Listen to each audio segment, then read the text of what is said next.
Hi, my name's Dave and welcome back to 1 Acre. This morning we're just outside of Zamora in the Central Valley where the nursery is, where we're going to be doing the grafting. You may remember when we took the cuttings off of the vines up in the vineyard in Napa. Of course, we took just what's called the scion, but what we have to do is graft those onto a rootstock. I want to keep the rootstocks exactly the same, and this nursery is where I got the rootstock 10114 for the vineyard there in Napa. So what we're going to do today is show where that rootstock came from.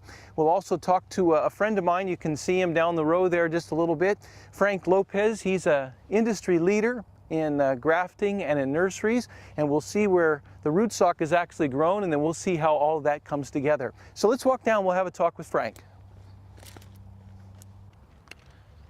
Hey Frank, how you doing today? Hey Dave, how you doing? Yeah, it's good to see you. Yeah. Yeah. I wanted to introduce Frank Lopez to everyone. This is Frank. I've known him for probably about 30 years or so. He works here, of course, we mentioned, at the Alexander Grapevine Nursery. Frank really is an expert. He's done this work for about 37 years or so, so he really knows what he's talking about. These are the 10114 plants. These are actually the rootstocks for what we're grafting onto the scions. Why don't you tell us a little bit about the rootstocks, Frank, and what you're doing right there even?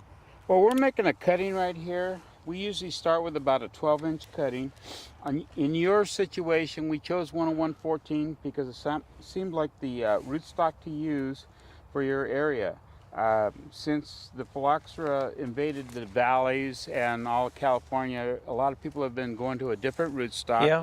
The old conventional AXR1 was not phylloxera resistant. Yeah, true. So we've gone to the European rootstocks. 10114 seemed like the one to use for your area, and so that's what we're using. But we have other rootstocks in case other people have other problems, whether we're drought resistance, sure, or magnesium deficiencies or things like that. So because there's a whole science to rootstocks. Yeah, so like where we are in that valley floor, the soil's very fertile. That 10114 really seems to even throttle back the Cabernet a little bit and keep it from being too vigorous. It's not as vigorous as 110R or 1103, some of the other rootstocks that they have.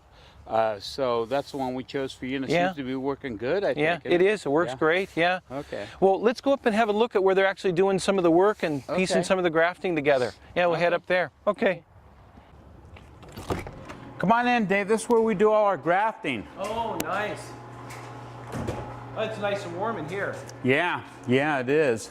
Got to keep it nice for the workers. What we got over here on this side is the rootstock. If you remember, we were making the cuttings out in the field. Yeah. Now what we do on these is we remove the buds so you don't get any suckers in the field later on. So once they're grafted in, then we don't have any green shoots coming out. It's just all to the scion. Yeah, all to the scion. Okay. And then here, this is those are my plants. Those are my cuttings. Those are the ones you made right there. Yeah, the 337. Yeah. Very nice. Yeah. So what happens next? So we've got the rootstock and we've got the varietal. So what's the first part of the process? Well, right now Lalo's cutting these one bud sections, and each cane that you made can probably make anywhere from 5 to 10 plants. Ah, okay. We only need one bud. So as Lalo's cutting these are the actual buds that we're going to be using for the grafting. We can see they're all in here. So what comes next? How do we get them on the rootstocks? How do we actually make the graft? Well, we come over here and put them in this saw right here, which is a saw that was duplicated from one that came from France. There's a lot of different machines that will put the plant together. This is the one that I like, that I've been using for many years. So you've got rootstock right there. This is the bucket. This is the bucket of rootstock. Exactly. 114, and these are all the scions, the buds that Lalo was cutting over there one at a time. Right. This is actually where the graft process starts. Where we put the plants together. How's that work? Okay, well, we turn this on. The rootstock goes on one side. Okay. The budwood on the other side. And they make a corresponding cut. Let me look at those up close. So what we've got is we've actually got notches in there, and those notches slide together then. Right, exactly. You want to try and put them together? It's like a jigsaw puzzle. Yeah, so they just slide in together. Just like that. Look at that. I'm grafting. How Yeah. about that? So that's my new plant. Yeah, exactly. That is. You did a good Wow. job on that too. Yeah. And so Okay. that's the batch that they're all working in.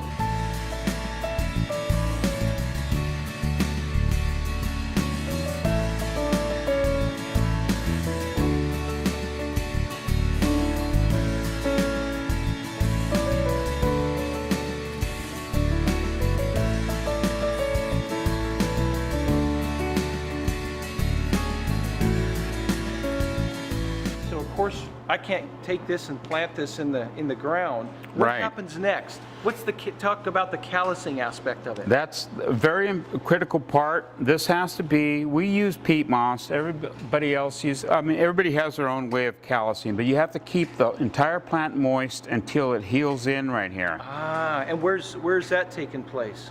We have bags over here, and what we use peat moss. We found that works very well for us. We've probably been using peat moss for, I've been using it for over 30 years. And once you get it moist, it stays moist until the plant heals over, so you don't have to add any more water. Other people add water, they use perlite, different things, but this is our technique. So what we're going to do then is take this, the graft itself, then gets laid into this plastic bag that's filled with peat moss. Exactly. That's where the callousing actually takes place. Exactly, and we use the peat moss that we use is not too wet. We just kind of get a good grip on it and make sure it's not too wet, and we go 3 weeks. And in 3 weeks, without even touching these plants, it's like putting them to bed. Wow. And then they come back with a callus. Oh yeah, they have roots. You'll see them through the clear plastic bag here, and we know they're ready to go. We check them periodically, but it's about 3 weeks. Where do we go from here? We're just going to leave them in bags here, but they need to be warm, don't they?